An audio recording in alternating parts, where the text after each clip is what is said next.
Hey, weirdos, I'm Ash. And I'm Elena. And this is a sickly morbid.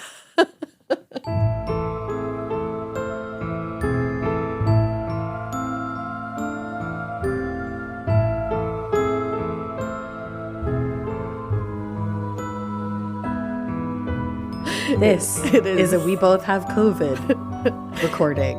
Morbid. This episode brought to you by the Rona. This episode brought to you by germs.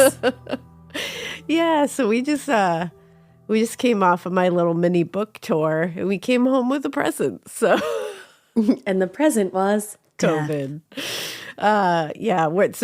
We're recording in two separate places, which we haven't done in a long time. It's giving like pandemic 2020 days. Yeah. When I lived with Drew. Well, I lived with you for a little bit, yeah. But then I went to live with Drew and we had to Zoomination record. I'm working on my home office, but it's not quite done yet. You know, we do what we can do here. And we weren't going to not give you this episode. Are you kidding me? Fuck that. Shit. Never would we say no episode. We did wait a day. Wait, that accent was good. Sorry. That was How good. dare you not acknowledge that? That was really good. But we did wait a day to record it. We were going to record it yesterday. But yesterday, I literally was not among the living. Yeah, my COVID's not bad. I came up positive and I was like, wow, that's weird. I feel pretty fine. Yeah, you're the asymptomatic bitch. I've never had COVID asymptomatic, so that's cool. Weird.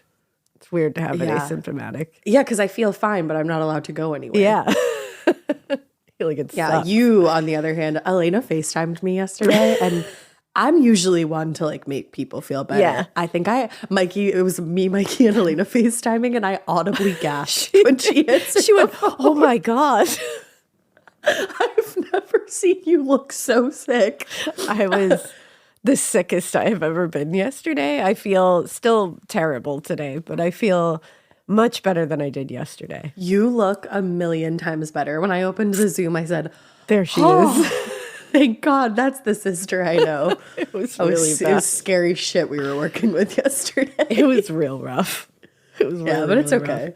But you know what? Here we are. I'm rallying. I'm in a place called Space. Yeah. So what we're doing for you today is I covered the DeFeo murders last time, which were horrific and terrible and tragic. And we gave you a little bit of how his lawyer, William Weber, there was claiming that there was voices that were telling him to do it in the house. Just a little sneaky peeky into what was to come. Yep. Because William Weber really, he's really the mastermind behind at least the nugget that made this happen. And today we're going to cover the Amityville Horror conspiracy. Oh, man. It's a conspiracy because for a long time, it was considered true. Completely true. I grew up thinking this was real. Me too. Real as fuck. And the thing is, I think there's truths in there, but it has been exaggerated to such a degree.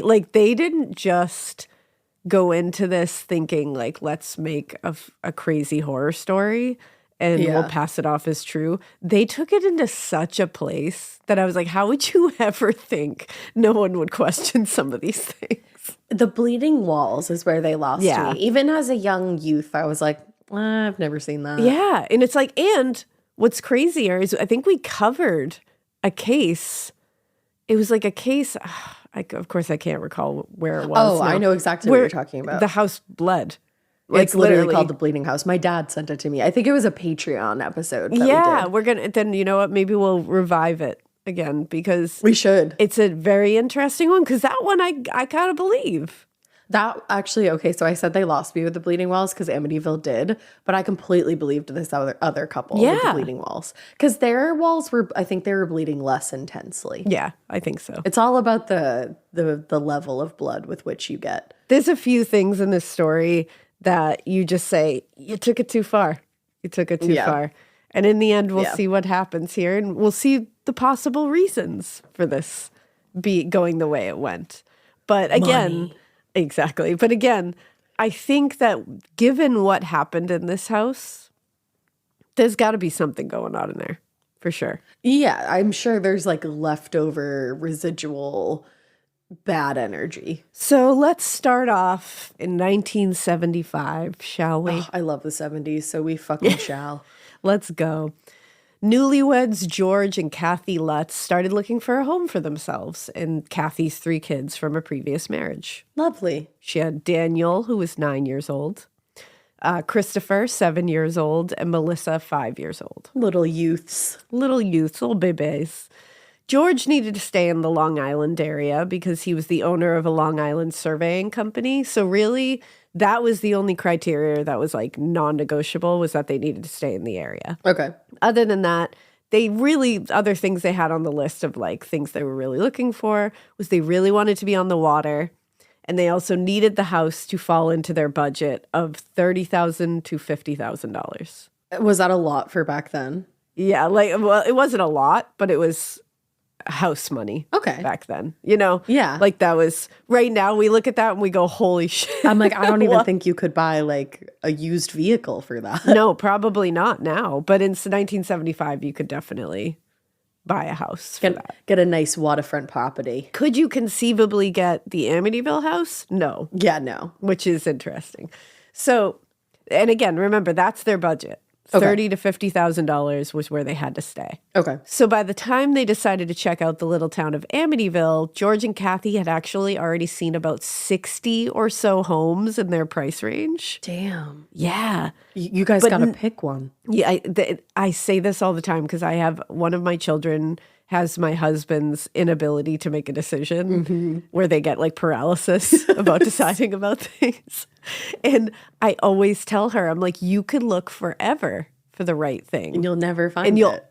You'll never, because you'll always be thinking that there's something else out there that's better than this one thing that you chose. You got to make a decision and you got to stand strong in your decision. It's like wedding dress shopping. Once you find the one, stop looking. Stop looking. That's your best advice that you gave me. Yeah, because you'll always keep thinking there's something just a little bit better that you haven't seen yet. And if you have that mindset, you're going to just keep finding that something better, and then you're just going to drive yourself insane. Yeah, and you'll never be happy with what you choose. So it seems like that's what happened to George and Kath here. Yeah, I'm like, you guys got to stop.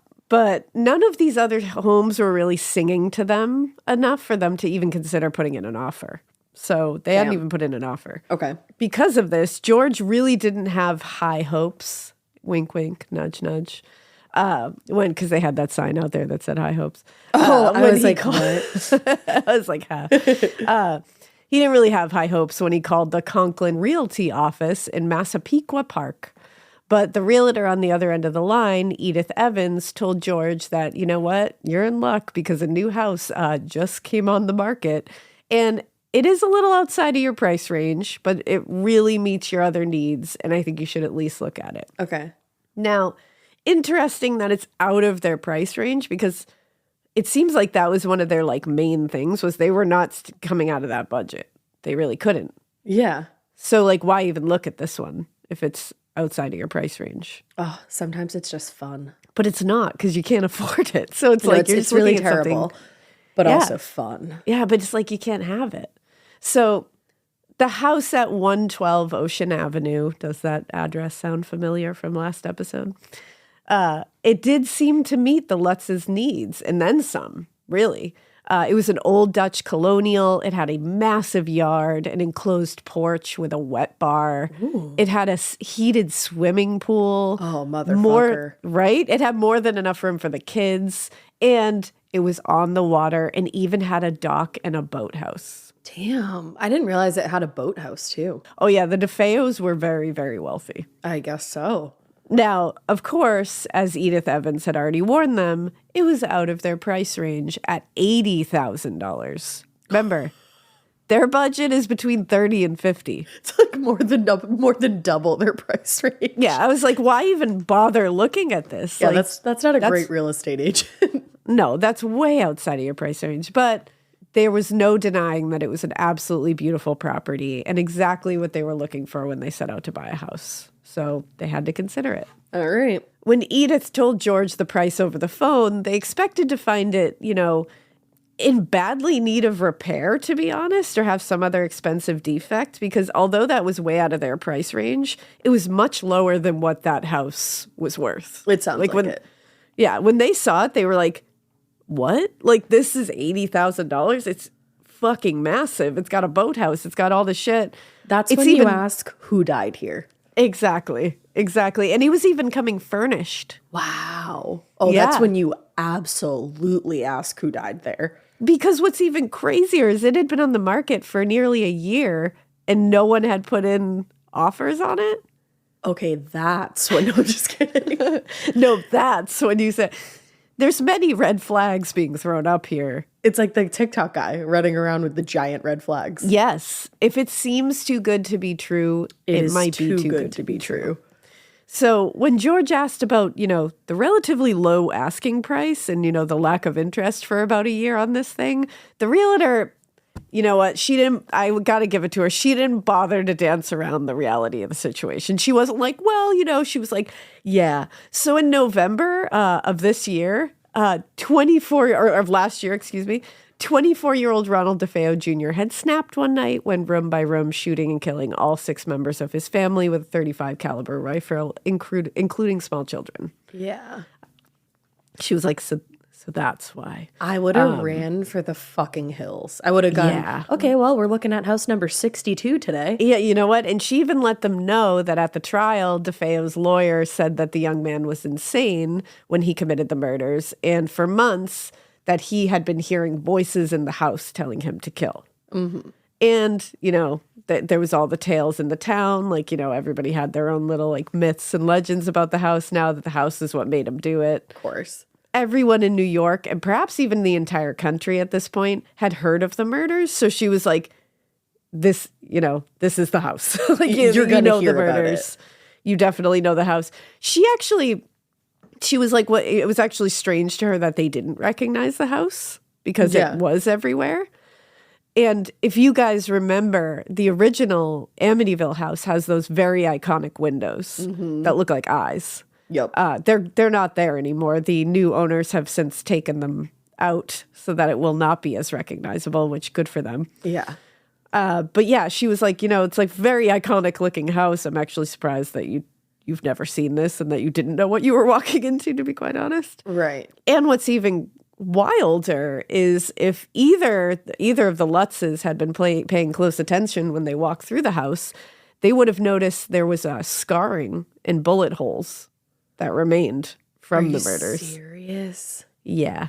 Fuck that. There was even some faint chalk outlines from the ongoing investigation into the murders still in the house. No. Yeah. You gotta run. And meanwhile, they're like, where do we sign? Yeah, so to Edith's complete surprise, George and Kathy insisted the home's recent tragic and gruesome events, quote, weren't something that would bother them when it came to choosing a house. Which, okay. Okay. I'm like, so what does bother you? What's on your note? What's on your con list? What's your, boundary line? Non-negotiables. Do you have them? And here's the thing.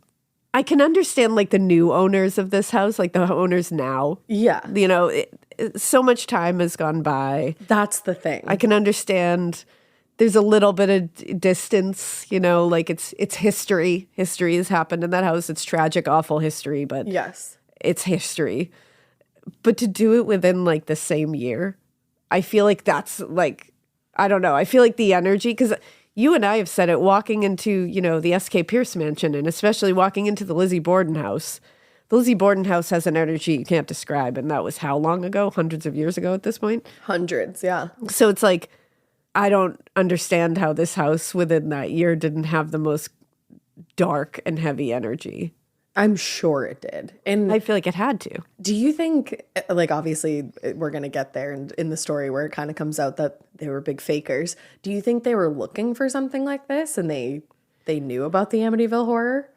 I don't even think they were looking. I think it was just a happy accident that they were able to. And I think I think they knew when they went into this house what it was. Okay. I don't think they were ignorant to the fact that this was the DeFeo house. Yeah, I just, with all the news coverage and everything and it having been so soon. Yeah. And they were in New York. I just don't buy it. Yeah, they're in New York. I mean, come on. Yeah, that's the thing. I mean, maybe I'm wrong. Maybe they didn't know, but they definitely rolled with it. That's for sure. I can't say it's something I would do. No, but I'm huge on energy, so. Yeah. Now, they told Edith, it's not a problem. They said neither of them were particularly religious. They weren't really believers in the paranormal. So the murders, while very tragic and upsetting, they just said it was kind of just historical fact at this point. And it was like historical fact within the year. Yeah. Despite being astronomically outside of their budget, they couldn't deny that the house was a bargain for what it was. And it was exactly what they were looking for. So George and Kathy put in an offer at the asking price, plus they added an additional $400 for the furniture. Wow. I know, which was accepted by the seller. And on December 13, just weeks after Ronald DeFeo was convicted for the murder of his entire family in that house, George, Kathy, and the kids moved into the Amityville house, setting into motion a chain of events that would forever change not only the Lutzes' lives, but the entire town of Amityville, even today. I know, they're probably like, fuck off. Yeah, Amityville is literally like, fuck you, Lutzes. Because like we said, it's like a really nice area. It is. It's like a quiet coastal town. Yeah, it's a little seaside town. Like very cute, very sweet, very, very cutesy and very demure. And this was not part of that vibe. No. Now, as George, Kathy, and a small collection of friends were unloading the trailer and moving things into the house, the couple's priest, Reverend Ralph Pecoraro, arrived to bless the house. Even though they said they weren't religious? Thank you. Because so neither George nor Kathy considered themselves particularly religious. They did attend church on a fairly regular basis, and the Reverend, according to them, had been helpful to them when they were getting married. Like that he had been like part of their whole like marriage process, which to me is religious. If you have a priest on call, like your priest on call, you are somewhat religious. 100%.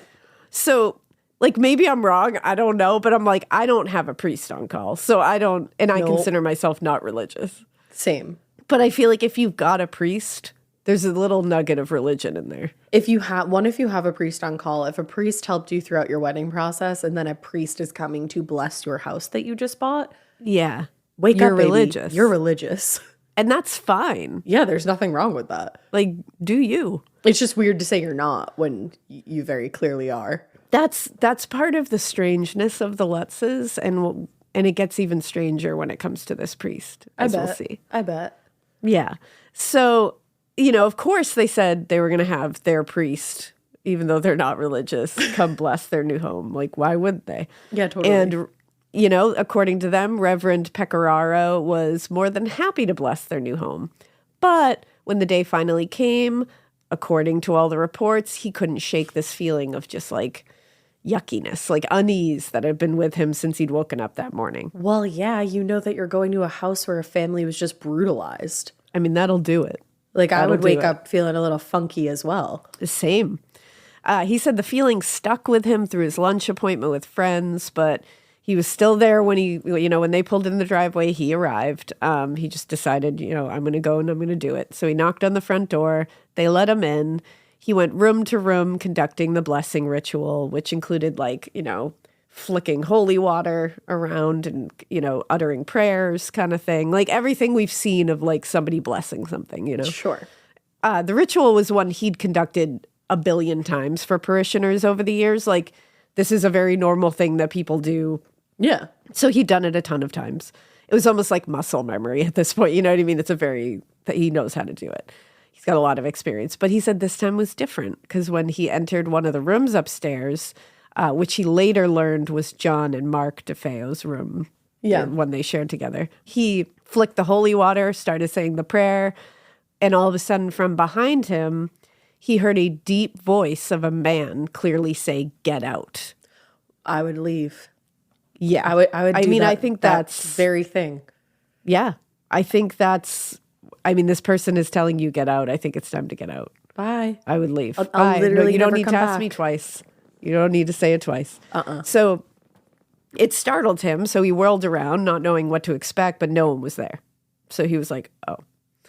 So He left that room immediately and quickly finished blessing the other rooms of the house because he was there to do a job. So he's like, I'm going to finish it. And he's like, and obviously this house needs the blessing because that just happened. Yeah. So then he all but ran downstairs towards the door. And George and Kathy thanked him for coming. And they were like, oh, do you want to stay for dinner? But he was like, no, thank you. I have other plans. Bye. And he just left. The priest said, fuck that. He said, absolutely not. Good luck. So as they walked out to the car, the Reverend mentioned that he'd recently learned the house had been where the notorious DeFeo murders happened. And to his surprise, he said, George just said, yeah, like we knew it when we bought the house. Like, it's fine. He's like, that's why we figured it was such a bargain. So it worked out for us. And he was like, oh. He was like, I thought. He said, 2 thumbs up. Yeah, that's totally fine. We knew that. So they just kind of chatted for a bit about the tragedy before Pecoraro got in his car and left without telling them what had just happened in the bedroom upstairs. Ugh. So he didn't say it to him. You got to tell people when that shit kind of happens. You got to let them know. You know? Just for good measure. Now, according to George and Kathy Lutz, things started happening almost immediately after they moved into the house and had it blessed. Okay. On December 19th, George was woken up at 3:15 in the morning by a very loud knocking at the front door. Ew. So he was like, why the fuck is someone at our house in the middle of the night? And why are they knocking like that? And he sat there and kind of listened for a minute.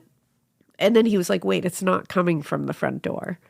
But he said it was coming from somewhere off to his left in the bedroom. Like he couldn't figure it out, like somewhere else in the house. Yeah. So he got out of bed and he started investigating the rooms on the second floor. And he assumed one of the kids was up, like making noise or something. Yeah. But he checked and all the kids were asleep. Ugh.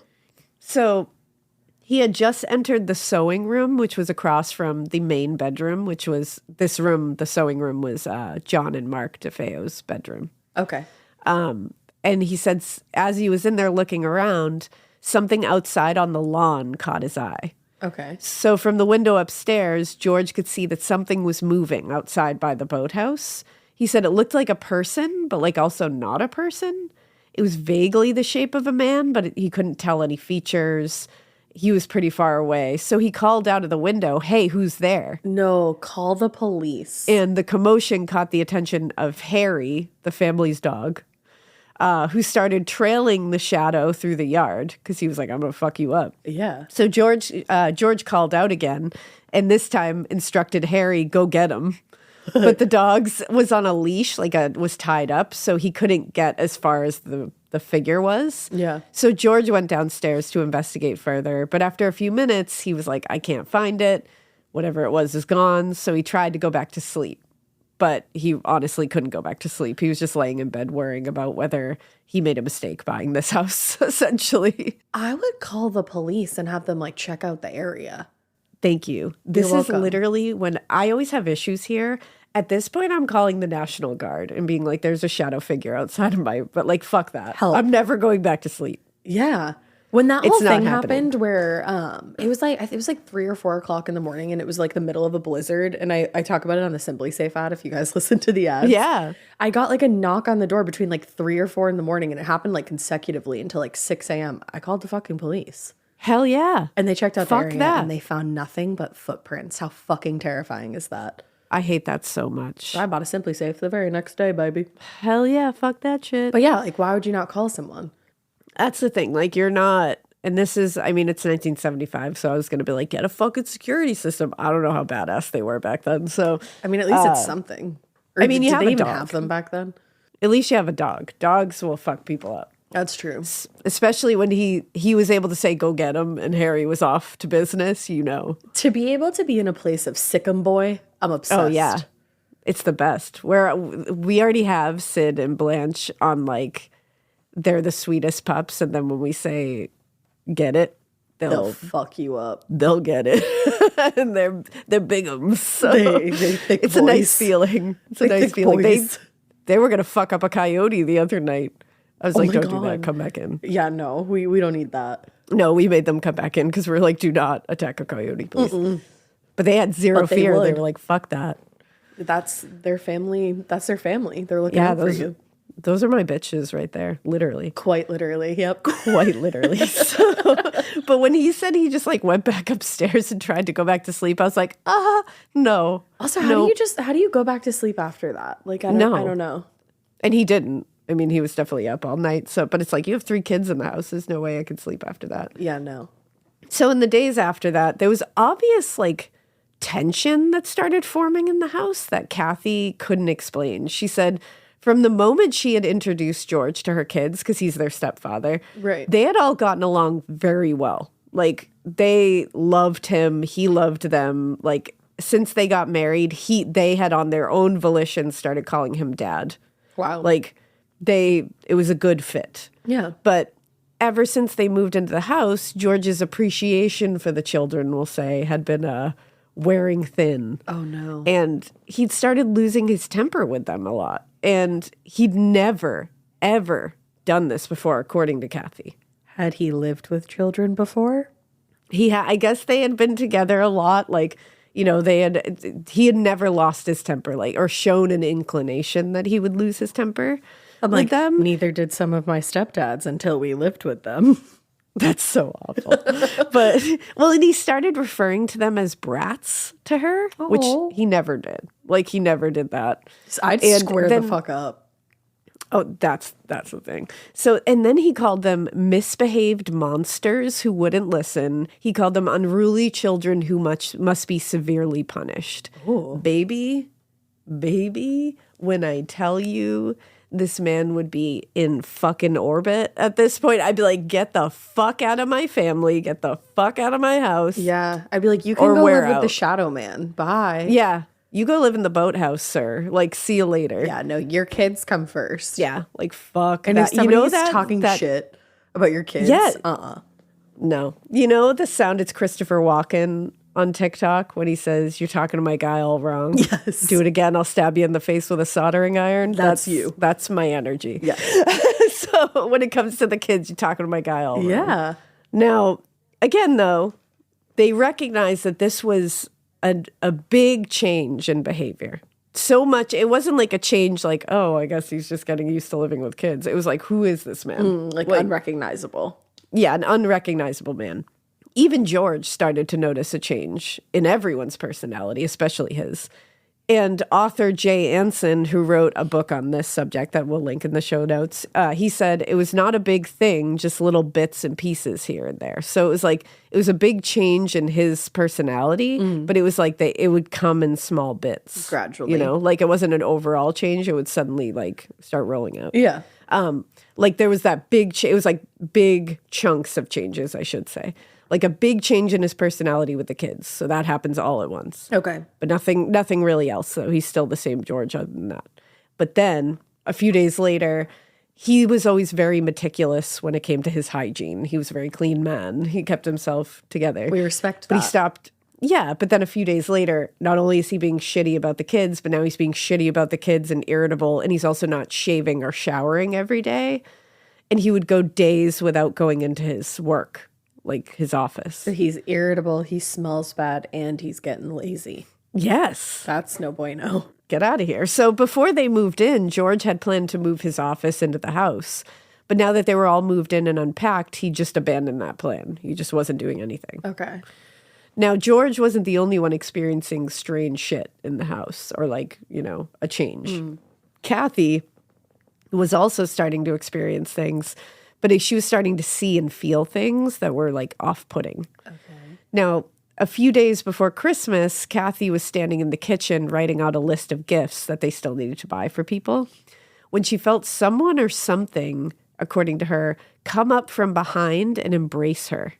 Okay, I'm not mad at it. Now, she wasn't startled. She said she weirdly felt comforted by the presence. Huh.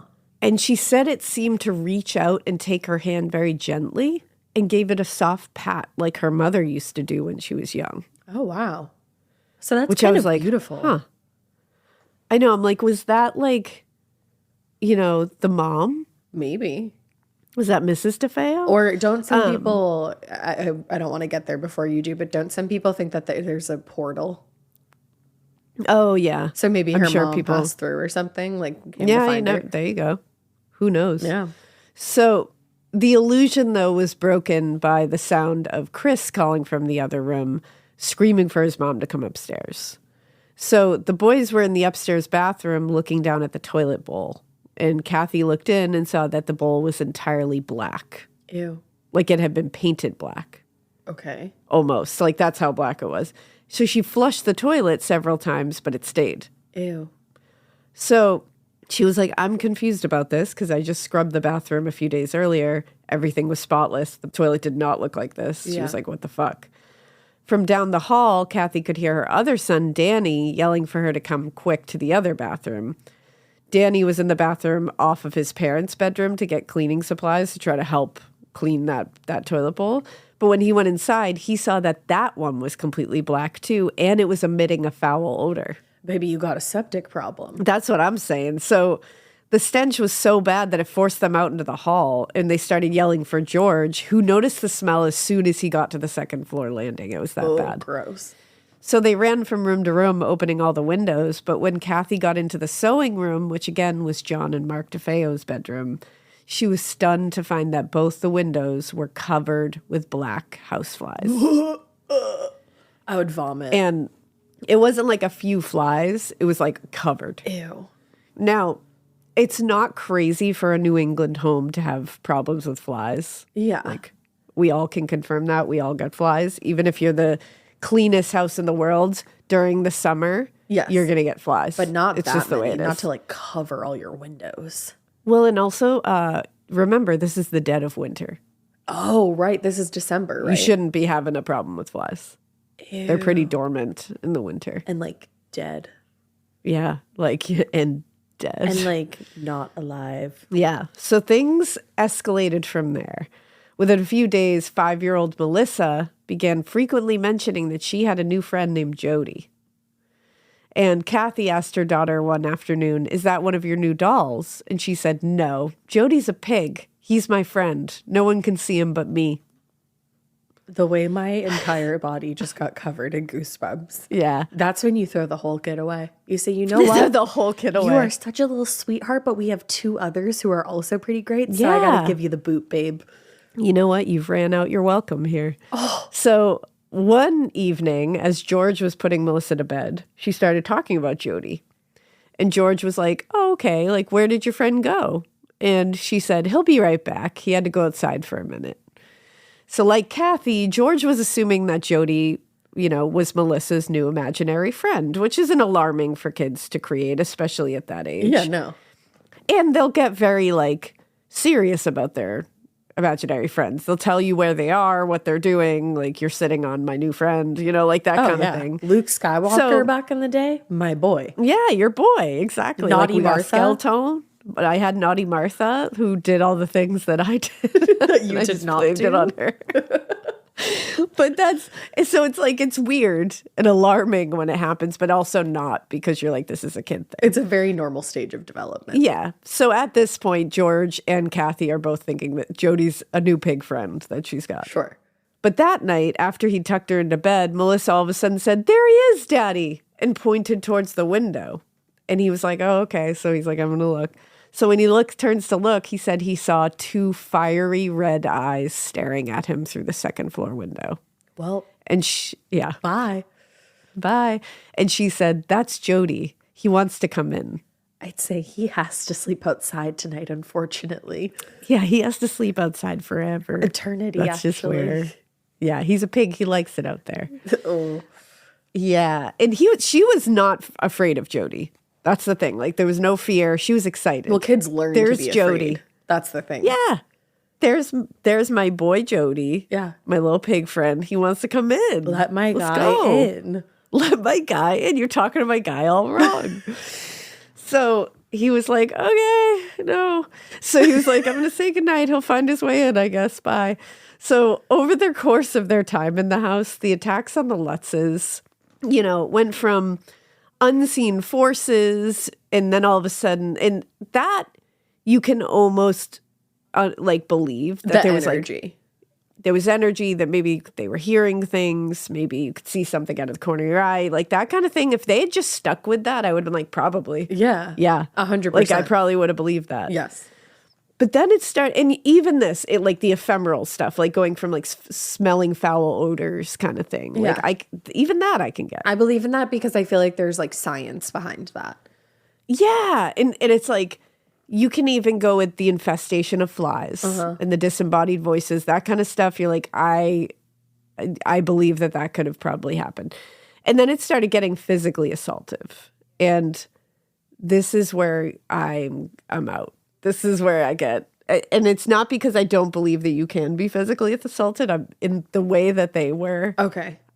I don't know though. So I don't know a lot about the ways that they were physically assaulted. I know like the big things in the case, like the bleeding walls and the flies and the priest and all that.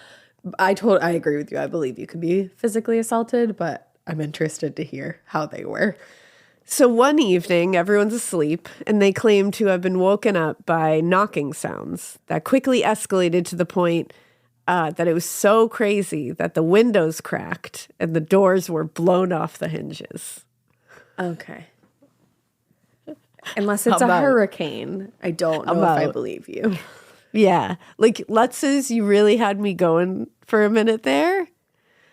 You lost me here. It's the window. You know what? It's the windows cracking. I would believe that a door got blown open because, like, I've seen that shit. Oh no, it didn't get blown open. It got blown off the hinges. Oh, sorry. Bye. No. Yeah. Like, oh, you tell me a door got blown open for sure. Yes, absolutely. Off the hinges.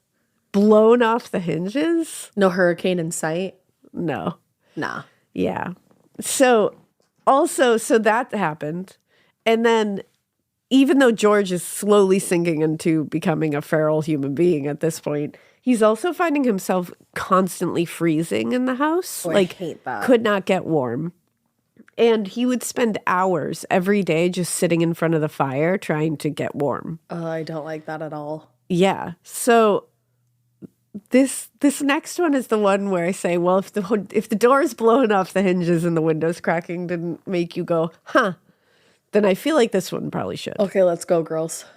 So one night in January, when they were sleeping, Kathy and George, were suddenly woken up because Kathy was lifted off the bed by an unseen force, and George watched her be carried off into the direction. She can't even get through it. She said, I'm not there. I'm just picturing watching John be carried. Like, bye. Oh no. That's silly.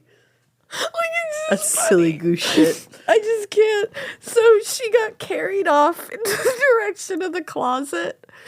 And the closet, they had not found a use for this closet apparently yet. It's a closet. Hang some fucking clothes in there. I don't know. You should use it as a closet. Put your shoes in there, I guess. Oh, I'm crying. So I don't know what happened here. Apparently she got carried off to the closet, and the next day, so apparently they dropped her and she was fine. She just did she stay there? George went over to investigate said closet because his wife was carried off into the wild blue yonder over there. Sure. So he was like, I should see what's going on over here. I love that there's no additional detail of that night. Just she got carried over to the closet, and then the next morning he went to check it out. I'm like, what about the in-between time? Did she get up off the floor? Did you help her? Did you stay the night there? Did she get picked up again? Was she yelling? I need so much more detail. The night there. Was she scared? Was she crying? I would cry probably. I would cry. Did you just go back into your bed after that and you're like, whoa, that was crazy. What a ride. Hello? I'm crying. I was watching Scooby-Doo last night, and that is giving major Scooby-Doo vibes. Oh, what you like? All I want to hear is like them pulling the mask off of somebody in the closet. You meddling kids, or just like when they like run really quick, like the like. I want to hear that with the vision of Kathy being pulled away. That for some reason, the vision of that just like sent me. No, that's I good. could not stop laughing. That's good shit. And he goes and investigates the closet, and he found that just beyond it was a hidden room that didn't appear on any of the plans or blueprints that he'd seen when he'd went to the Amityville Historical Society. I would be over the moon. I'd be psyched. You have a hidden room? How fucking fun is that? I'm out here trying to convince John to add a hidden room onto our house. I think you should. Yeah, I want one. And it could be a speakeasy. It's my dream. That's my dream. I'm an adult. Yes. I should have a hidden room. Hello, I need more room for activities. That's one of my goals in life is to have a hidden room. Oh, do it like behind your bookshelf. Right? Like That's you the thing. pull a book and a door opens.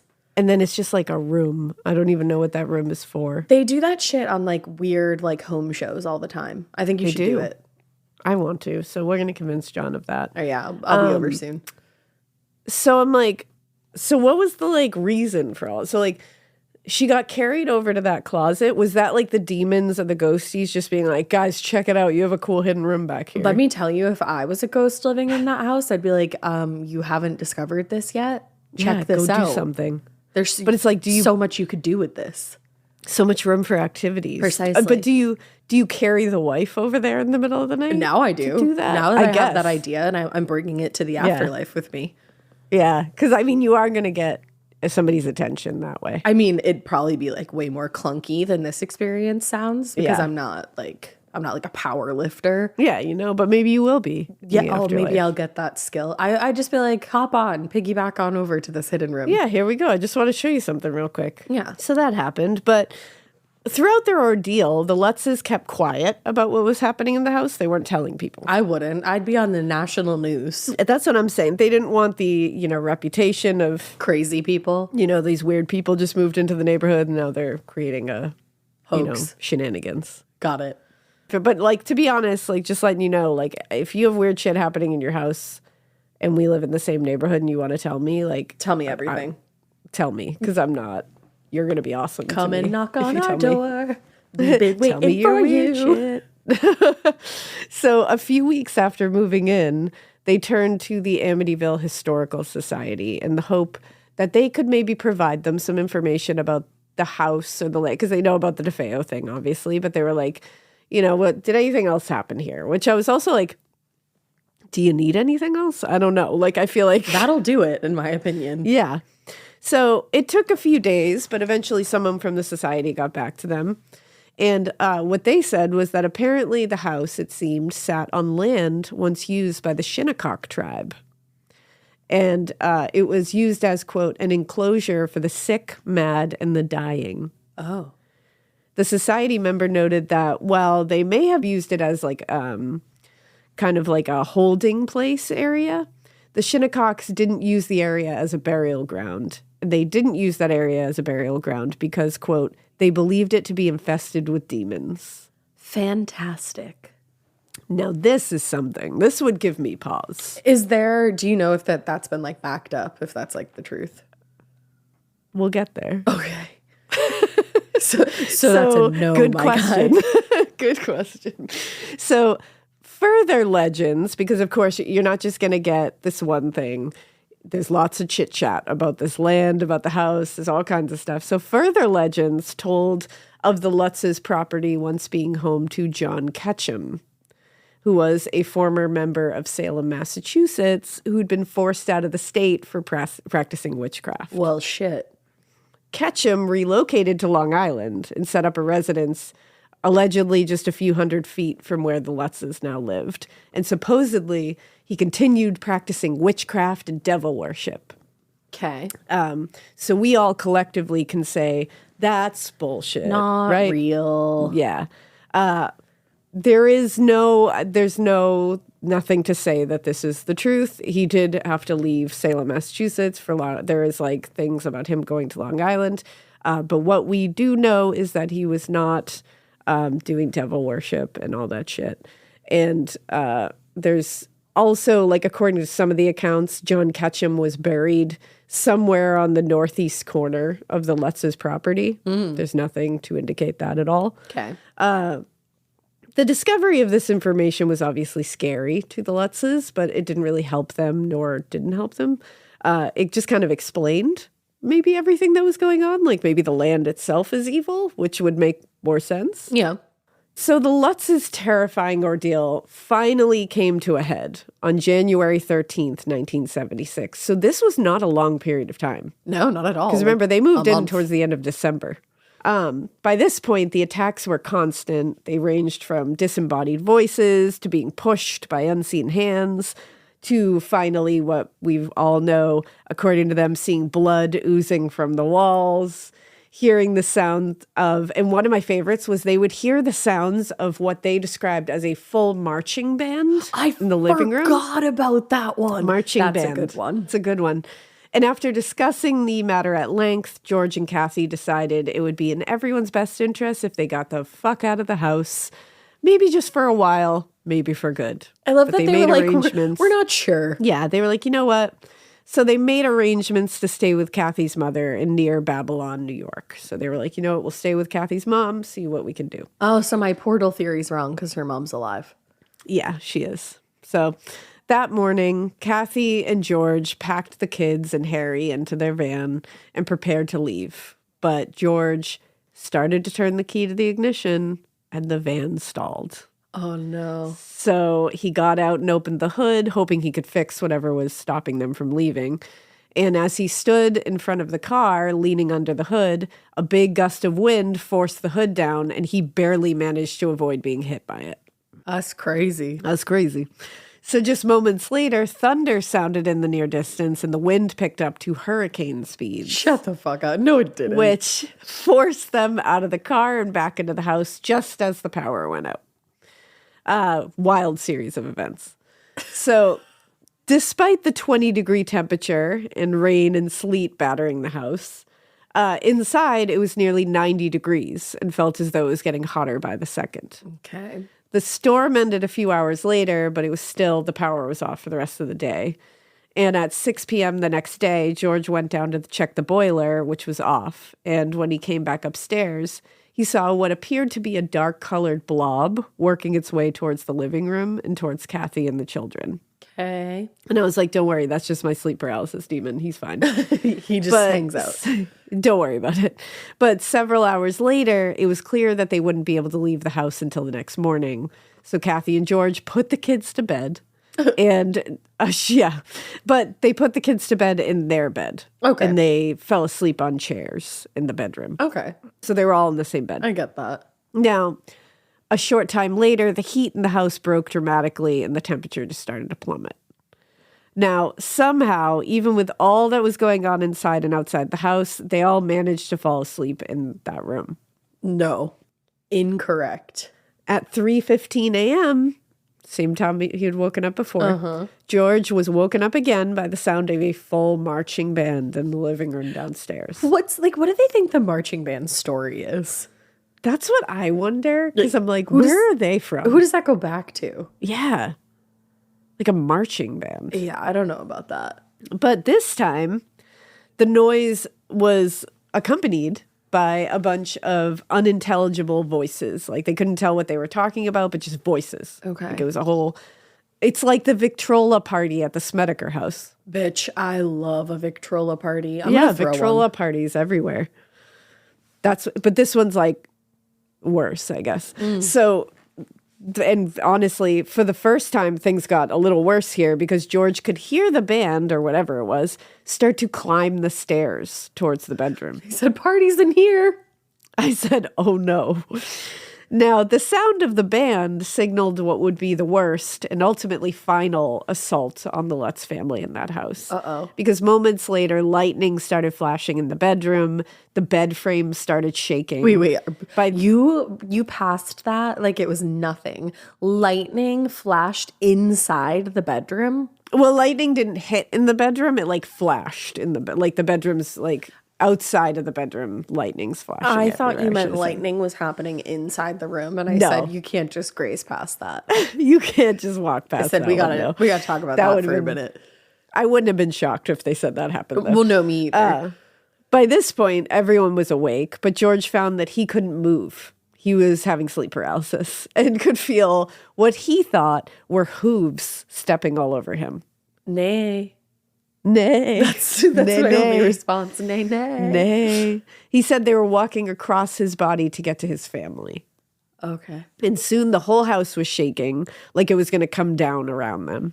I mean, that probably would be good.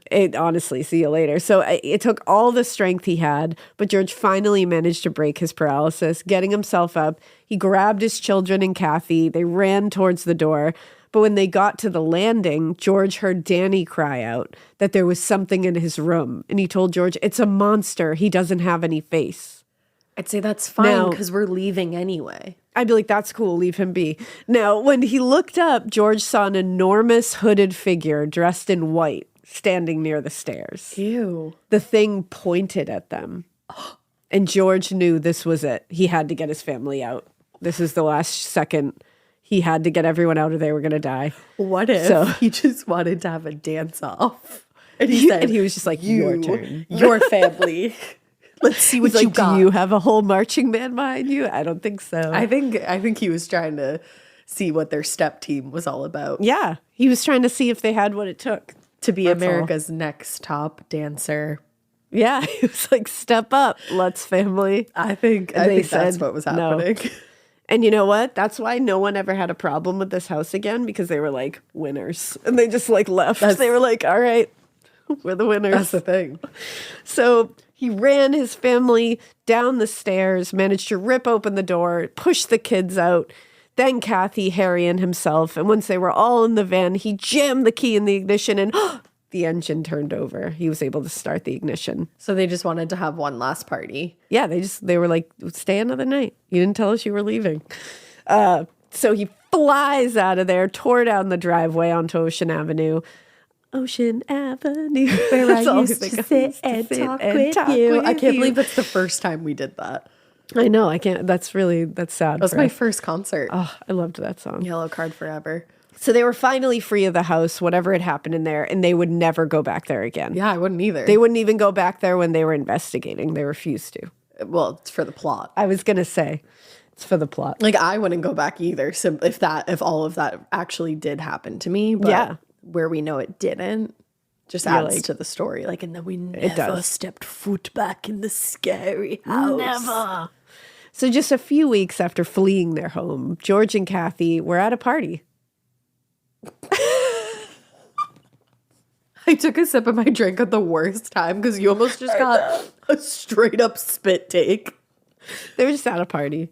I'm sorry, and maybe this is just me. I don't even have kids yet. If my kids were almost demonically possessed and like taken away from me by demons, I don't think I'd be hitting up a party like weeks later and leaving them with anyone. I don't think my kids would ever let me leave them alone. And I wouldn't leave them. Like, and not alone. I mean, like, even with, like, a babysitter. Like, my kids would just want to be with me 24/7. Yeah, and vice versa. Because, like, I know me as a kid. If that happened to me, I'd be like, you're never leaving my side, Mom and Dad. Literally never. We're sleeping in the same room forever. Like, the fuck are you celebrating? I mean, getting out of what's there, going I guess, on? But well, they were at a party in Amityville where they happened to meet William Weber, the lawyer of recently convicted killer Ronald DeFeo. Shut the fuck up. Now, Weber was a local, so it is entirely possible that this was a purely coincidental meeting. Yeah, like, maybe. It's strange that they met, but like it's not that strange because like they did all in the same community. And like we said, it is a smaller community. Exactly. So Weber had always maintained that DeFeo was mentally ill, and he had been hearing command hallucinations in the weeks leading up to the murder of his family. So when George and Kathy mentioned where they had been living and the cause for them leaving that house, he was so interested. Because remember, he's also in the middle of trying to get appeals for his clients. So this was a delicious little nugget of information for him. With DeFeo's conviction less than 2 months behind them, Weber had already started planning the appeals. Of course. So he said, demonic infestation? What? Tell me everything. Paranormal attack? Tell me at all. He said, have a seat. Exactly. So in mid-February, Weber actually organized a press conference for himself and the Lutzes. Shut up. Yep. And during that press conference, he announced, based on certain facts relayed to us by George and Kathy Lutz and certain physical evidence brought to our attention, we are considering a motion for a new trial. So Weber didn't provide any details there. He just strongly indicated that the very strong force that had driven the Lutzes out of the house could have been to blame for motivating DeFeo to kill. Okay. That's fucked up. Yeah, it is. It's like you're literally blaming a house for this guy just being a piece of shit. Yeah, no, I don't like that. And I don't like that the Lutzes were like, yeah, let us help you do that. Let's do this. Now, contrary to what they would later claim, George and Kathy Lutz minimized the extent of their supposed paranormal experience, denying having seen human shapes, flying objects, and hearing any wailing noises or, whatever. In fact, the most George would say was that they experienced psychic phenomenon that he could not describe that persuaded him and his family to suddenly move out because of concern for our personal safety as a family. Okay. Now, on advice from their new legal counsel, William Weber, neither George nor Kathy would elaborate on the details. So they very much downplayed it for the press at first. They made it vague to make people more interested. Now, the press conference gathered a lot of attention from the New York media and generated a lot of rumors about the Lutzes and their supposedly haunted house. Of course. This kind of helped them. Well, it's like when somebody puts up, like back in the day when people would put up a Facebook status, like, in the worst mood, don't ask me why. Yes. Then everybody asks everyone's why. theorizing what it's about. Yes. Now, it was not very often around town that a seemingly reasonable couple was holding a press conference to announce they'd experienced psychic phenomenon to such an extent that they'd been forced out of their new home. Wouldn't it be sick if that actually did happen more often? I know. I'd be so interested about that. Yeah, you could like hold town meetings and shit. Yeah. Now, among those who took interest in their story was a local news channel, Channel 5, who wanted to do an investigative story on the house and the Lutz's experience. George agreed to allow the news channel to enter the house, but he said he and his family would not be joining the investigation. I bet. A few weeks later, the news team arranged to film the investigation at the Lutz's house, and it was going to be led by a notorious husband and wife psychic investigative team. Oh. Ed and Lorraine Warren. I was going to guess Ned and Maureen. Ah, close. Yeah, our friends Ed and Lorraine had their fingers all up in here.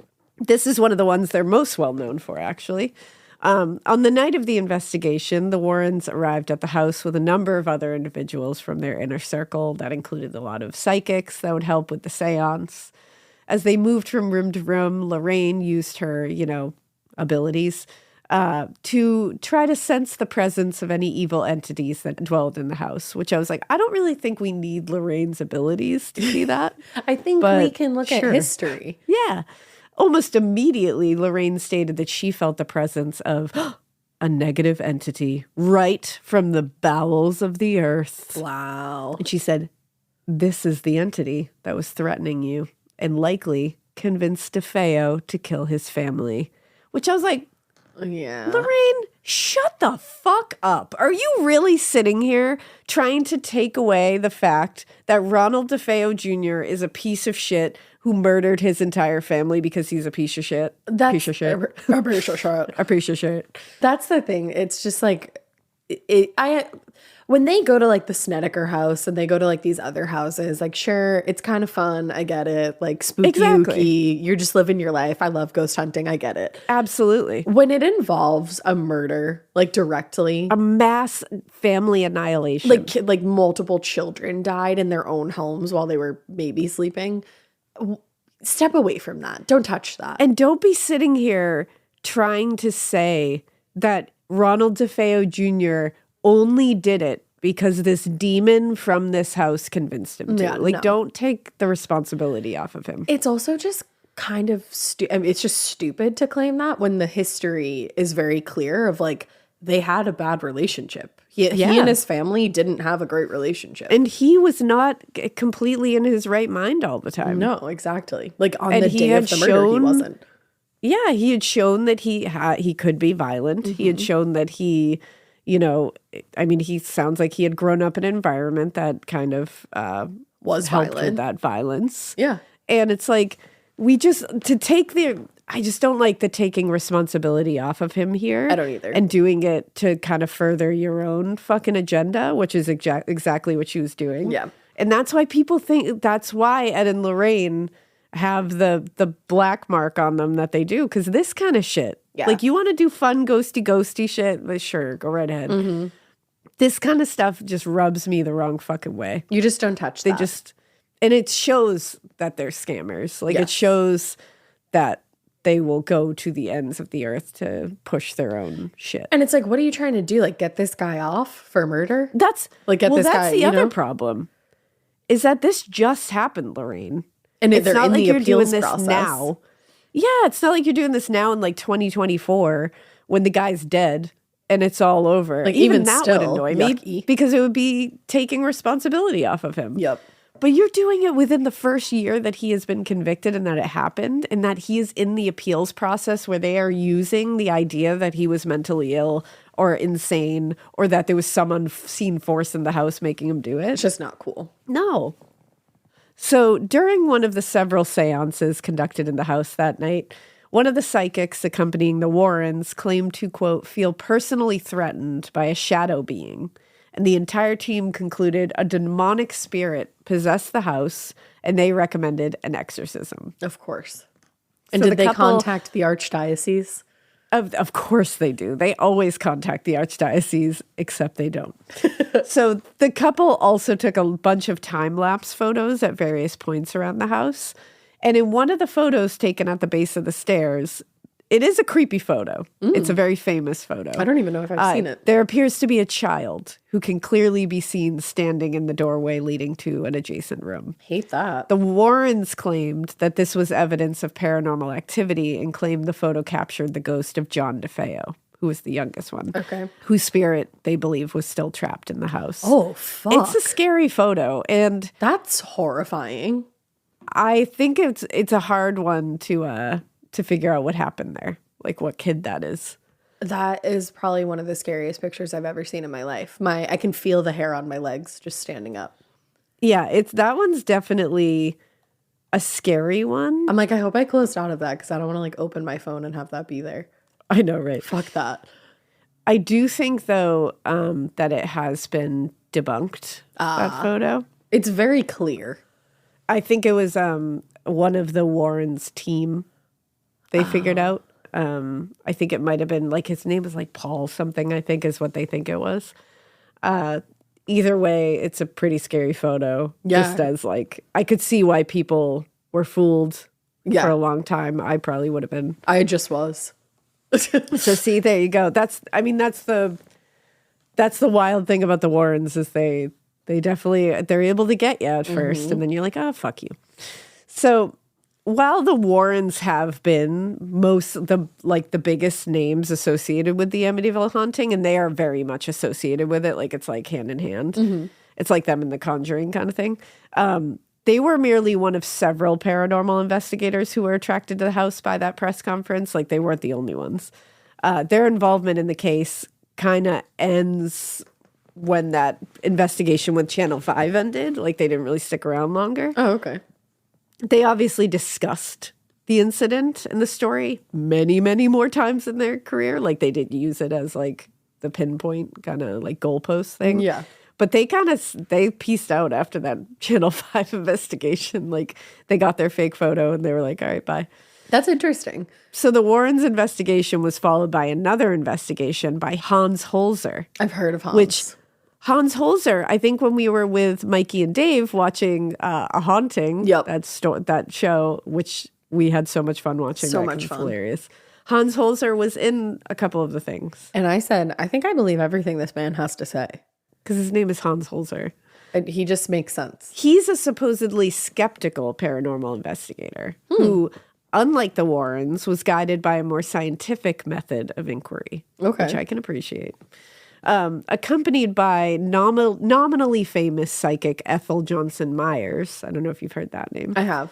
Holzer suggested that the Lutzes house had been built on an ancient Shinnecock Indian burial ground. That's the quote. Sure. And was haunted by the angry spirit of Chief Rolling Thunder.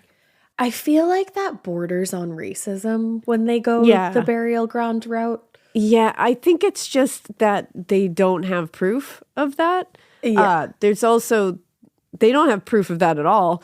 And they also were told by the Historical Society that, like, It was not. allegedly, that these, the indigenous people would not bury their dead on that ground because it was thought of as, like, cursed. Yeah. So they were told that it wasn't.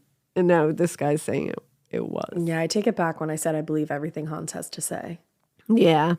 So he also examined many of the photographs from the original DeFeo crime scene, including several photos of the bullet holes in the walls.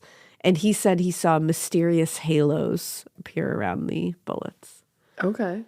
You're like, no, Hans. From William Weber's perspective, the Lutzes story was one that was worthy of being told, of course. Oh, yeah. You know, he just wants to get it out, you know? No other reason at all. No. Just really important. Just, you know, he just was entertained by it. It has nothing to do with his ongoing court case. No, of course not. Why would you even think that, guys?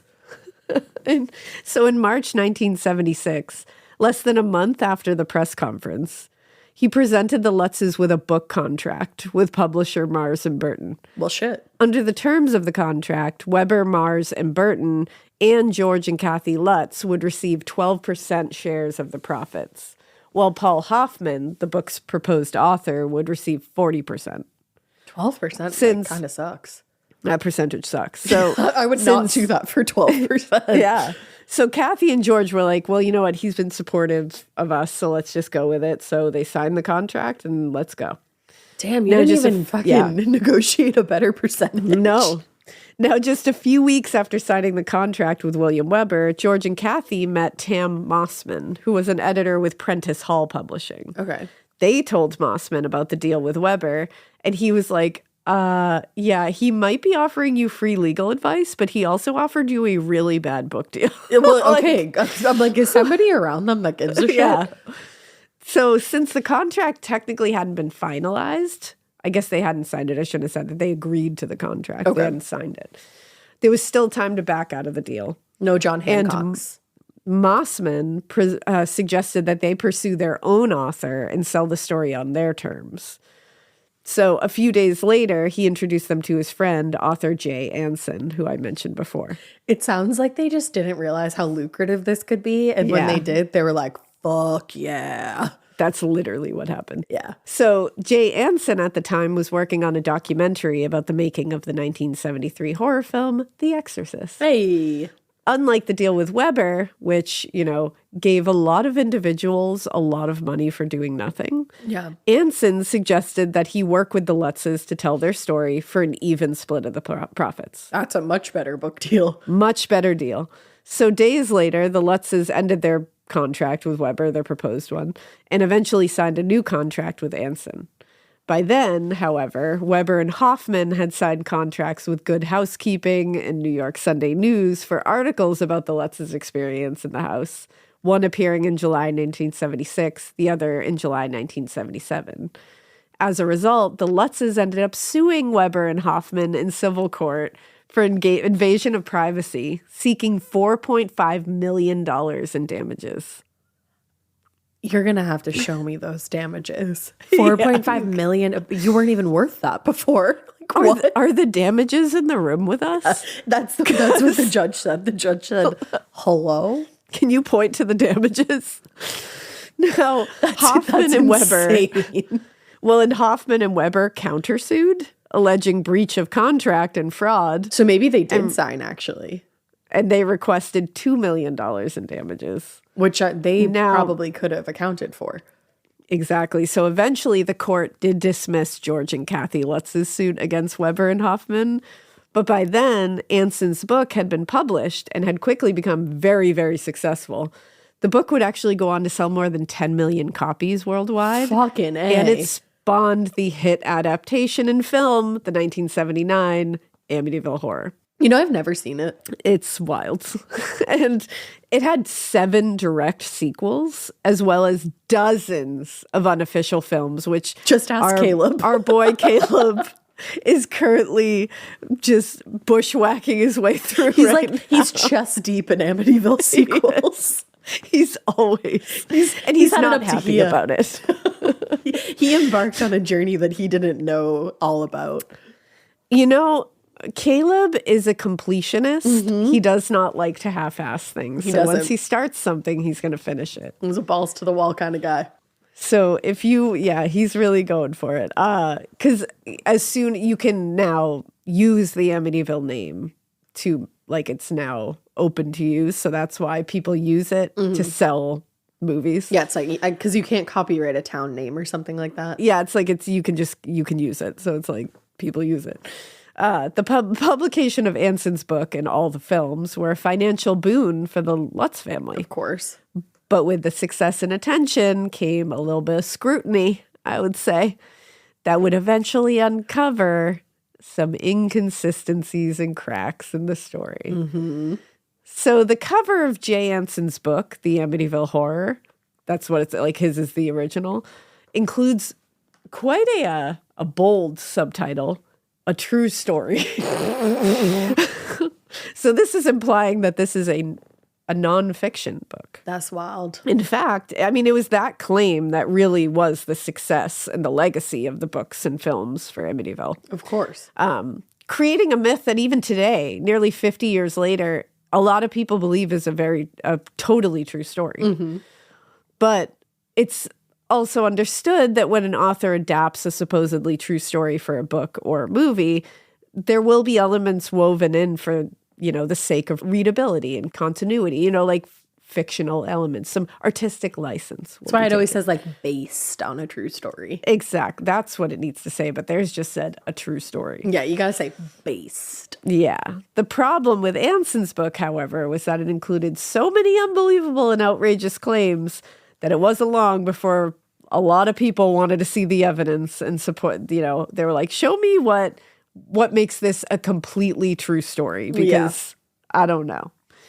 Now, The Amityville Horror was released in mid-September of 1977, and within a few months, journalists and skeptics around the world started flooding Anson's publisher, Prentice Hall Incorporated, with requests ranging from the whereabouts of the Lutzes or Ralph Pecoraro, the Reverend, to the existence of evidence directly contradicting the claims made by the book. They were like, we want it all. In an article for Newsday published in November that year, investigative journalists took matters into their own hands when representatives from Prentice Hall refused to respond to requests for any of this or any questions. Uh-oh. Among the discoveries that were made were the local Catholic diocese, quote, denied that psychic incidents and conversations, including clerical officials cited in the book, ever took place. So the Catholic Church is like, leave us the fuck out of your hauntings. The Catholic Church is like, get the Warrens away from, get our name out of your dirty mouths. They're doing they're putting the Warrens in the freezer. They're like, what, we will engage in witchcraft. Stop, we're going to engage in the dark arts here just to get you to shut the fuck up about us. I bind you, Warrens. They also found out that neighbors and former and current residents of the house denied multiple key points of the story, including the Amityville Historical Society denying that there was any evidence of the land having been used by the Shinnecock tribe, whose ancestral land was quite a bit further east. That's so fucked up. Like, yikes. That you guys were like, let's throw some indigenous shit in there because that's spooky. Like, whoa, you didn't think someone was going to check up on that? Oh, that makes you look like such a fucking douchebag. And to use the Amityville Historical Society's name, too, they're going to be like, no. No.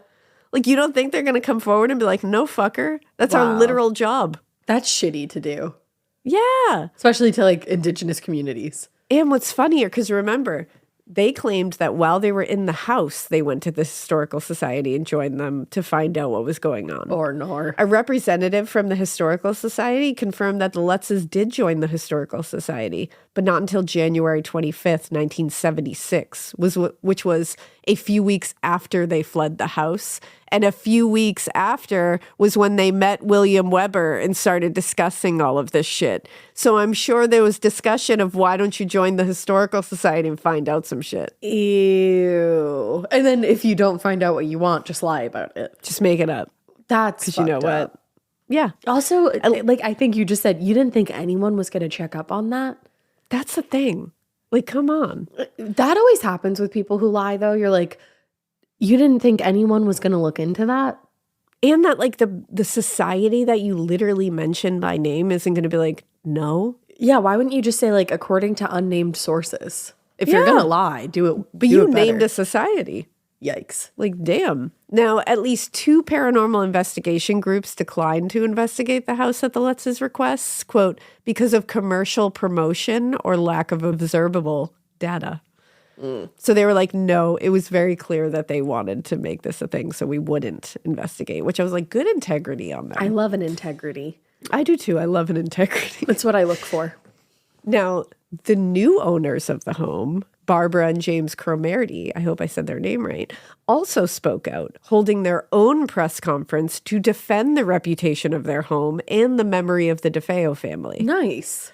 Barbara told the group at the press conference, the house isn't haunted. It's beautiful and we love it. The Cromarties were particularly critical of Anson's book and the Lutzes, telling reporters that their claims have drawn thousands of curious onlookers to drive by the house and even come onto the property. That's really fucked up. Don't go onto somebody else's property. No. And Barbara said it was ridiculous and tragic for the surviving members of the DeFeo family and for the town. Yeah. They were made into ghouls. Right. And it's true. Now, Jay Anson, the author, defended the book and the assertion that it was a true story. He said, the way I approached the story, I left myself out of it. I did it as a reporter so that by the end of the book, you believe or you don't believe. These are the facts. This is what happened to the family. This is what happened to the priests. Now, the problem with Anson and the Lutz's position there that he just said, that readers could make up their own minds about what happened. That strongly suggests that he was not working with facts. Yeah. But instead, he was working with subjective experiences that are notoriously difficult to prove or disprove. Which is why you cannot put a true story on the cover. If it was a true story, you say, this is truth. Yeah, I'm just reporting facts. And I can back it all up. But instead, he's saying, you either believe it or you don't. Oof. Okay, I don't believe it. Okay, I don't. So there's that.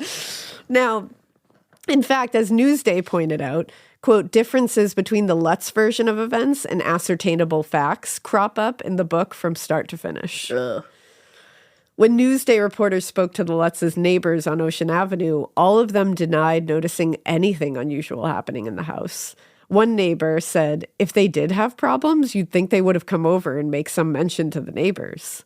Yeah. In fact, James Mullally, who purchased the Lutz's former home after they moved to Amityville, visited the family at the new house a few weeks after they had moved in, by which time the book claimed they were under very heavy supernatural attack at this point. Yeah.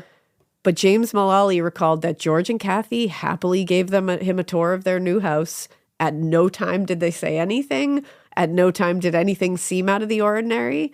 And likewise, when the Cromartie family moved in a few months after the Lutzes fled, they found nothing out of the ordinary, and there was no signs that the house had sustained any damage on the inside, which, remember, they're claiming that doors blew off hinges. It was crumbling shit's around going them. crazy. Yeah.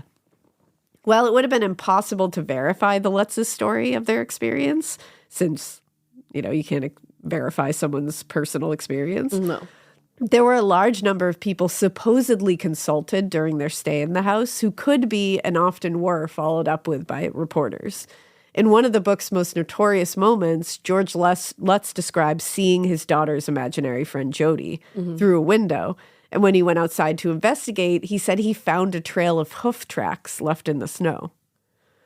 Now, according to George, he called the police and he said Sergeant Pat Camaroto was dispatched to the house. Sergeant Camaroto, on the other hand, told a reporter that story was, quote, absolutely false. I was never on the property from the time of the DeFeo murder investigation until after the Lutzes left. You can't lie about the police. They have logs. You can't. They have logs. Like, hello? Like, you named some poor guy in this. Like, what the fuck? And an officer of the law? Of the law? Are you kidding? Well, and also, the weather report indicated there was no snow on the ground when George claimed to have found the tracks in the snow, nor had there been any snow on the ground the week prior. George. Baby. George. Honey. You gotta look at weather reports, my guy. Oof. Almost happier that he didn't, though. Like, damn. Big old yikes. In another of the novel's most memorable moments, Reverend Pecoraro hears that disembodied voice tell him to get out while he's blessing the house. In fact, Pecораro's involvement in the story was one of the aspects that lent the story a lot of credibility that he's a priest. He's coming and saying this is happening. Yet, when he was called to testify in the Lutzes' suit against Weber, Pecoraro stated, quote, his only contact relating to this case was a telephone call from the Lutzes regarding their psychic experiences. What? Now, contrary to their repeated claims that those made in the Amityville Horror, Reverend Pecoraro never went to bless the Lutzes' house. I feel duped. According to Pecoraro, he referred George Lutz to the local parish, St. Martin of Tours, and suggested they speak with the priest there. But he said, quote, the Lutzes neither called nor ever attended Mass. Well, yeah, because remember, they weren't fucking religious. Oh, and the claim that this is the priest that helped them when they were getting married? Debunked. They were married July 4th, 1975, and during questioning, George answered later that they met the priest July 14th, 1975, and Kathy said they met him July 30th, 1975, over the phone. Y'all don't even remember your fucking wedding date? And then he said, no, I've only had contact with them over the phone. What? Yeah. Guys, so they couldn't even get the date right. Do you think that, because they left the house, do you think they got in over their heads? I know exactly what happened here, and I'll tell you. Okay. So the most damning discovery, I would say, made during this time came from one of the book's original architects, William Weber, who told People magazine in 1979, I know this book is a hoax. We created this story over many bottles of wine that George Lutz was drinking. We were creating something that the public wanted to hear. Oh, no. So I'd say that. He said we were creating something that the damning. public wanted to hear, and allegedly it could have helped my client. Exactly. According to Weber, the Lutzes created the story in an effort to get out of deep financial trouble. Because they bought a house that was double their fucking price range. Because the house was a bargain at $80,000 for what it was. Them. But like you said, it was almost twice the average home price at the time and twice what the Lutzes could afford. Ma always says, a sale is not a sale if you can't afford it. Exactly. And their mortgage wasn't their only expense. They also owned a car, a motorcycle, and 2 boats. The fuck along do you need with 2 the boats typical for? expenses. I'm saying You got boats are one. fucking expensive. Oh, yeah. Along with the typical expenses that come from raising 3 children. That's the other thing. You got 3 hooligans running around. Yeah, 3 little hooligans. They're expensive. Super expensive. And so in the I'm not simplest... past 2 boats. I'm sorry. What? Hell no. In simplest terms, the Lutzes were living a lifestyle well beyond their means. Yes. And it didn't take long to realize they couldn't fucking afford all of it. And that's why it's so strange that they decided to take this house on when they knew they couldn't afford that mortgage. So I think they went into this knowing what they could do. I wonder, because once they found out it was the DeFeo house, I wonder if they said, well, we could turn this into something. I think they knew it was the DeFeo house. I don't know. But like you said, they lived in New York. Yeah, it's strange. This was that they national didn't know. news. It wasn't just like a little thing that happened in New York. Yeah. Now, the book deal with Anson and the movie adaptation that followed were very lucrative, obviously. But the Lutzes didn't plan on things going badly between them and their original partners, or the possibility that they were going to be sued. That's why you don't fuck people over in contracts. Exactly. Contracts shouldn't be fucked around with. So, in fact, it was Weber's frustration and animosity that led him to expose the story in the first place, because they fucked him over. And he continued to do so in the years that followed. And I'm sorry. Isn't it just funny? Yes. Like, they fucked him over in a contract, and he was like, okay. Oh my God. He said, hold my beer. He said, I'll bide my time, and then I'm going to ruin your whole life. In 1988, in fact, so he's still going. Good. This was in 1970 something. He's in 1988 still. Hold a grudge. Hold a fucking Honestly, grudge. It's like that lady on TikTok. I feel that deep in my bones. Yep. Know that I will be that person who has a grudgery in the afterlife, and I will take on other people's grudges for fun. I'm working the counter. I'm petty as fuck. We got this. Together Tom we Petty and the are building a Heartbreakers. grudgery. I would be William Weber in this scenario. Me too. 1988, a decade later, I'm still pissed. fucking you over. I got something to say. He said, I'll burn it to the ground. Burn it all. So in 1988, like years later, he appears on the show A Current Affair, where he elaborated. He said, we took the real life incidents and transposed them. In other words, it was a hoax. Mm-hmm.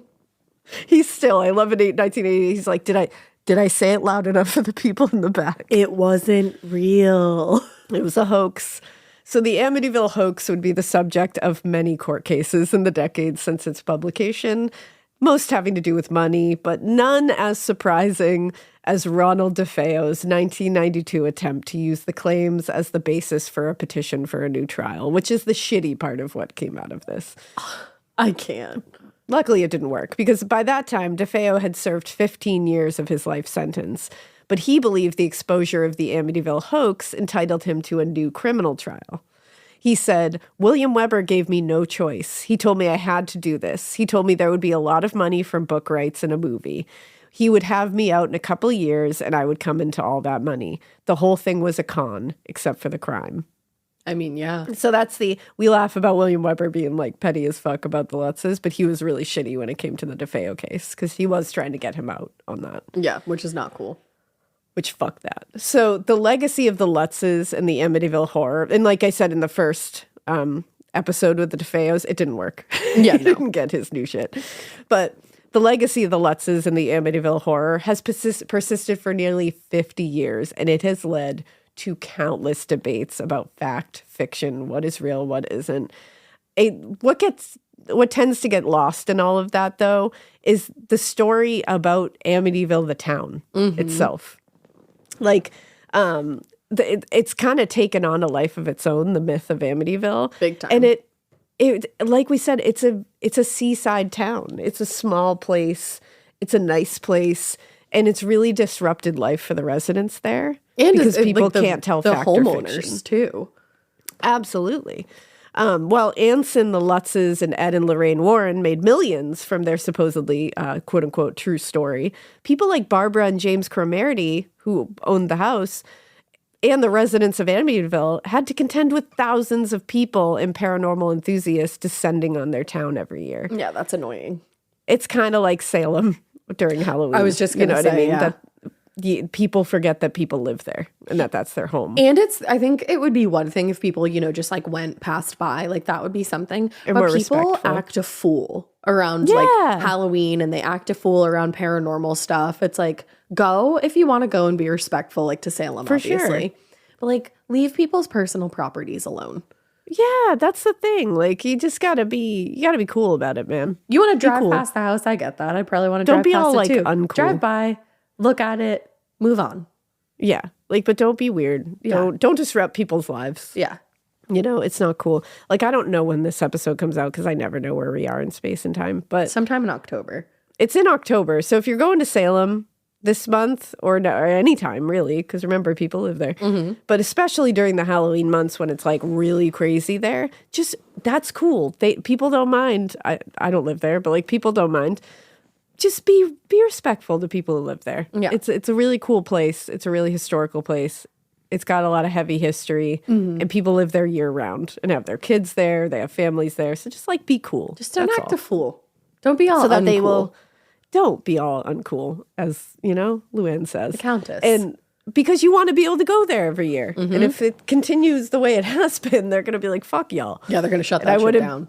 I wouldn't blame them. I wouldn't either. So last summer, apparently, and this was in 1977, Barbara told reporters, Barbara Cromartie, the owner of the house, said last summer 5,000 people tromped through here. They left trash everywhere and even had picnics on the neighbors' lawns. Which, if you're that kind of person, fuck you. Like, you gotta get it together. What are you doing having a picnic Yeah. on someone's fucking lawn?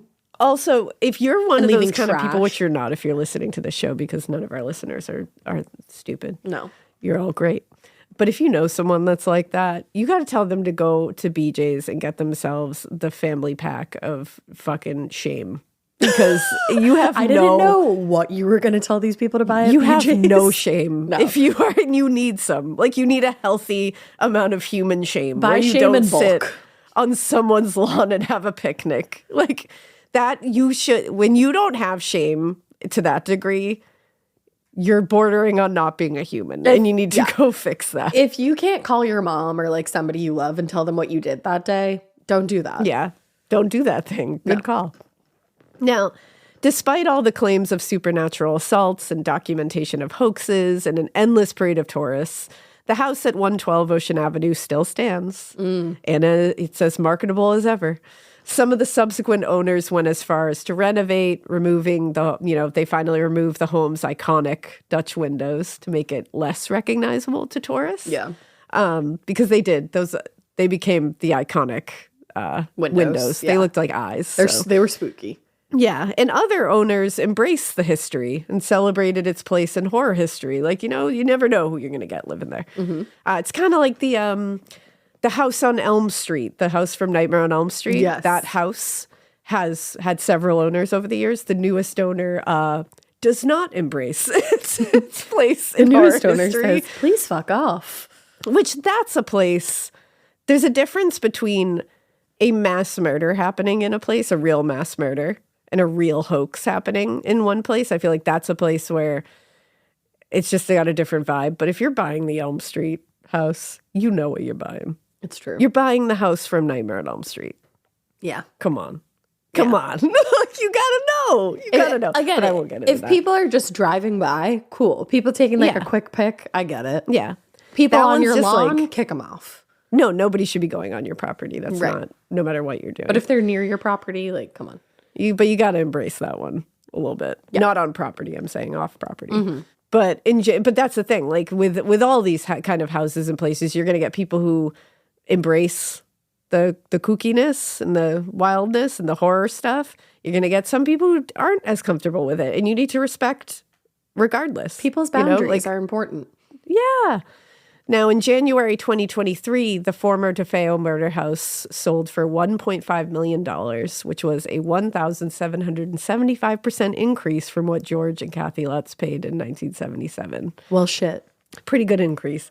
I don't know how the newest owners feel about it, so I think the safest thing is to assume they do not like the attention of that house and to leave them be and let them live. I like that. But everybody so far who has lived in that house has claimed that that house is not haunted in the way that it has been portrayed. And it's been 50 years. So like 50 plus so maybe, years. I think we're going on 60. Maybe people have experienced little things here and there. I wouldn't be shocked by any means. But they have not, heard marching bands and been carried off into closets and such. I want to know whose idea it was to add the marching band, because that's just... That's overzealous. It is. And the big figure pointing, that's my favorite visual that I created for myself. Yeah, I just picture him like pointing, and then when they didn't like start dancing, like he just gets on the ground and starts doing like a coffee grinder move. Yeah, he's like, oh, okay, it's my turn then. Okay, let me show you how it's done. You skipping your turn? Fine. This is how we do it on the other side. He's like, all right, it's going to cost you in judging, but let's go. Oh, man. So that is the story of the Amityville hoax. What a tale. What a tale. It's, when you really look at it, like, overarching view, it is really shitty what they did. It's very shitty. It's, like, super shitty. And they did it for their own personal gain, which is very shitty. Yeah, and when you think about, like, I forget who said it, but somebody was like, they're still, like, DeFeo family members, and you turned them into ghouls. Like, that's fucked up. They banked off of the DeFeo tragedy, which is a horrific I mean, we covered it in the first episode how bad that was. That was a horrific family annihilation. And still has unanswered pieces of that. Like, there's so much mystery surrounding that in and of itself. They banked on that, and they also banked on a fictional burial ground which scenario. is so fucked up. I hate that. I hate that aspect. Yeah, and it's like, and then they threw like John Ketchum into there. Yeah, they really just ran in so many different directions. Like, damn, you just dipped your fingers in the Salem witch trials too. Like, you really grabbed. It's like the trifecta of fucked up. For real. You indigenous burial ground, actual family annihilation and the Salem witch trials. You just grabbed all three and threw them in the story. Just tragedies everywhere. Yeah. Oof. So yeah, That's wild. it is a wild tale. But it's spooky season, so we got more fucking crazy ass tales coming your way. We do. And I hope you're enjoying them and being horrified by them. Yeah, I have like a murder mansion next. I think there's a poltergeist coming down the pike. Oh, yeah, we got it all. Yeah. And then, guys, hang real tight because following all of this, the next couple episodes, you're getting Jerry Brudos, the foot fetish killer. Oh, no. So that one's going to take us right back into the depths of hell. Oh, it's just going to make you feel real weird about putting your shoes on in the morning. It sure will. I hate it. Look him up, everybody, if you don't know who he is, and anticipate that. Yeah, and we also have some special guests that are going to be upcoming. We're really excited about that. We have a lot of cool stuff coming down the pike. We do. I'm excited. And before spooky season commences, we're doing something a little extra fun for the listener tale. Yes. But stay tuned for that because we got some stuff in the works. Because that one falls on Halloween, right? It falls. Yeah, that one falls on Halloween. Yes. So who knows? knows? What you might see. What we have up hear. our sleeve. Who knows? Oh, I'm so excited. Tell. I'm very excited. I can't wait. So yeah, with all that being said, we hope you keep listening. And we hope you Keep it weird. But not so weird that you take an entire family's tragedy and like so many other tragedies throughout history and turn them into a book for your own personal gain. I just think that's a little bit shitty. Yeah, it's not cool. Yeah, just don't lie. Like, if you experience something haunted, go off, go crazy. That's exciting. Yeah. But if you're gonna lie about it, you're just a fucking squid. It's true. No one likes a squid. No. Bye. Bye.